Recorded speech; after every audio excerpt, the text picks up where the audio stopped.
Hello, everyone.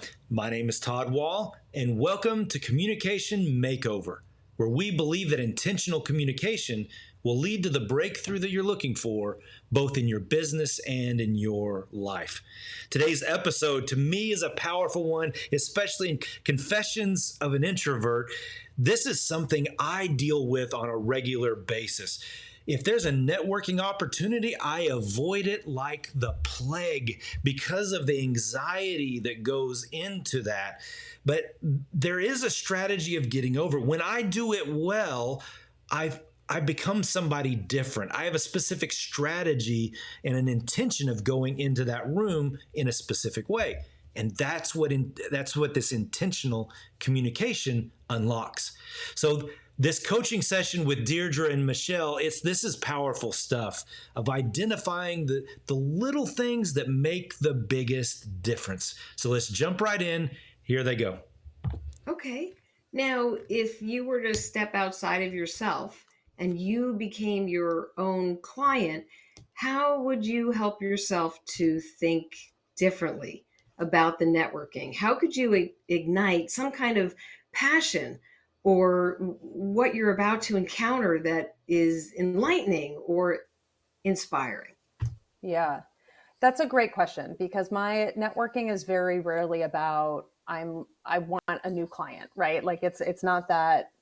I'm very fortunate that I can be selective about the work that I do, but I do like to work with interesting people who have really interesting ideas. So to me, it's about finding those folks and kind of really understanding how people think. So if I were to advise myself, I would probably start with like, well, what rooms are those people in, or what rooms are their teams in, right? How would you go about connecting with them to begin with in a way that isn't just like I'm looking to do more business, right? And what are my own ideas that I want to share with the world? So it's about finding those and connecting those platforms more so than just about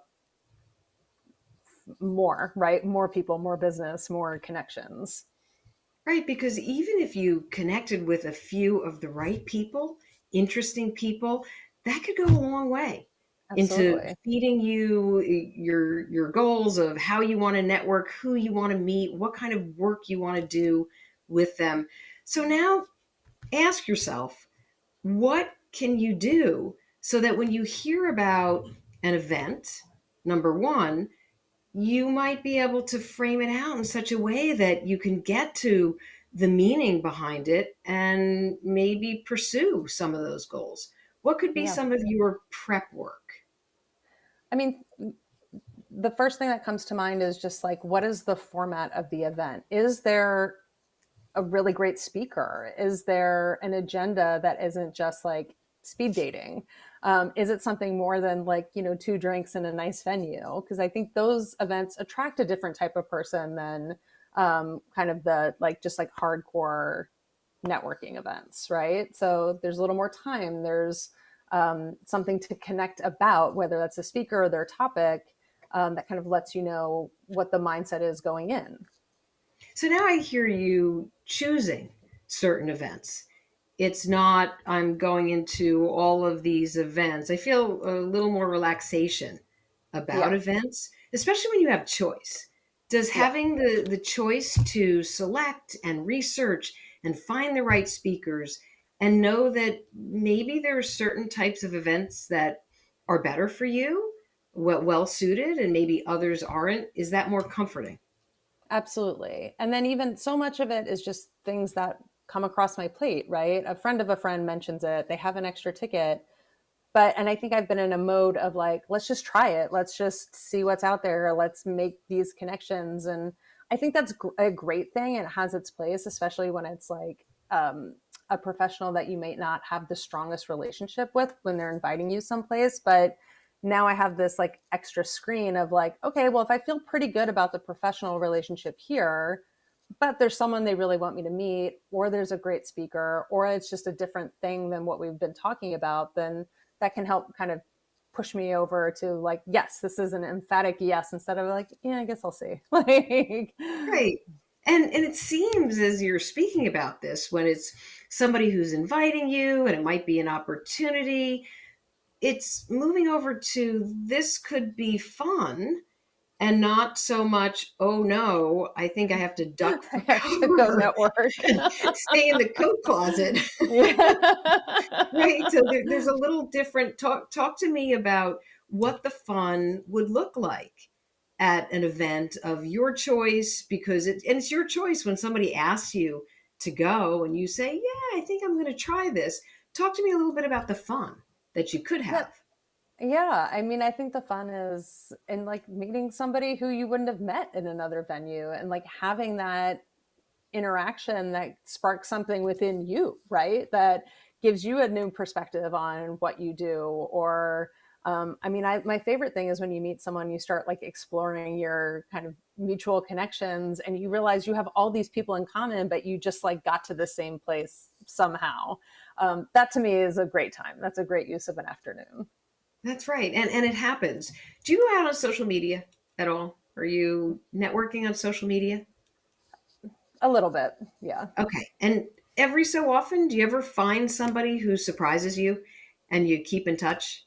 Oh, absolutely. And that's again like a great thing when you made again, and I love that about like social media, especially when you find someone on their idea on what they're posting and then you realize, oh, we have all these things in common, right? We're in the same city, we know the same people, we're in the same we both go to the symphony, whatever it is. Like and you start to kind of peel back those layers. I think that's social Exactly. media at its best. And if it can happen on social media with millions and probably billions of people across the world using it, then the same might be applied in the networking situation. It's just peeling back those layers Yeah, and making the choice to see how absolutely. far you want to take it. Yeah, I think choice is a word that hadn't really occurred to me about this. It was like, oh, someone's inviting you, you should go, or like, this is the thing, this is the place you have to be. And that's never really how I've approached anything else. So, like, why mandate that in this very specific area? Why not be thoughtful and strategic and think about what could actually make a difference for me and my business? Yes, that's it. Thoughtful, strategic choice. It's enlightening. It makes you feel better. And I can see it on your face as we're I know my discussing it. my shoulders have come down from my ears as we talked about networking. Yes, that's for everybody to know, that's called turtling. When we start to feel uncomfortable, our shoulders go up and our chins go down, and your shoulders are down and your chin is up and you are feeling comfortable. There is also something to be said about what we discussed, the research that goes behind the event. Sometimes we see something and we prejudge it. We say, oh my gosh, there's 500 people. I'm not going to know anybody. Maybe this isn't right for me. Even though it's close, I'm not going to try it. By learning more about it, by seeing if anybody else wants to perhaps go with you, and the whole taking friends to networking events, there could be an agreement among friends just to say, we'll start together, but let's make a point of maybe make it a game. We're going to meet Yeah. 3 different people on our own, and then we'll meet back here in 1 hour. I've done that before. I don't have you That's ever thought of that? I love that. I'm thinking of my networking friends, and they'll be like, "Only three?" Okay, maybe 10. I know Depends they how can long do you 10. I'll keep. do three. Exactly. Whatever feels comfortable. And that's the other thing, to decide, even if my friends want to go meet 10 people each, if 3 is your goal, that's your goal. Yeah, And that's good because it's your choice. yeah. No, that's great. I love that. So you do Yeah, have choice. And also reward yourself. Perhaps you're not giving yourself enough credit for even just making the choice to go, for standing there with drink in hand and talking to a few people or making some connections and moving on. All of that is a pat on the back and a reward to say, hey, you did it. That's a first step.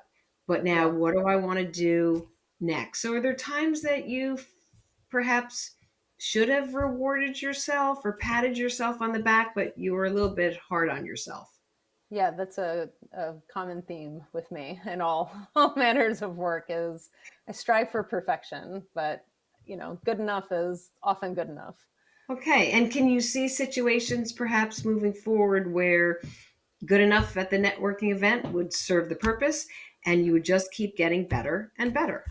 Yeah, as we're talking, I'm thinking of it as practice, right? Like not just like, oh, you have to go to this thing and meet three people and like, or else, or else what, but to just kind of keep building that muscle, keep it in use, and not go weeks or months without doing it just because it's not my favorite thing to do. So maybe just like getting into the habit of doing it with an frequency that it doesn't always feel like I have to overcome this big monumental challenge to get out the door and into the world when it is time to network. Deirdre, I want to celebrate with you before we go into break. The shoulders dropping and the dimples started showing up.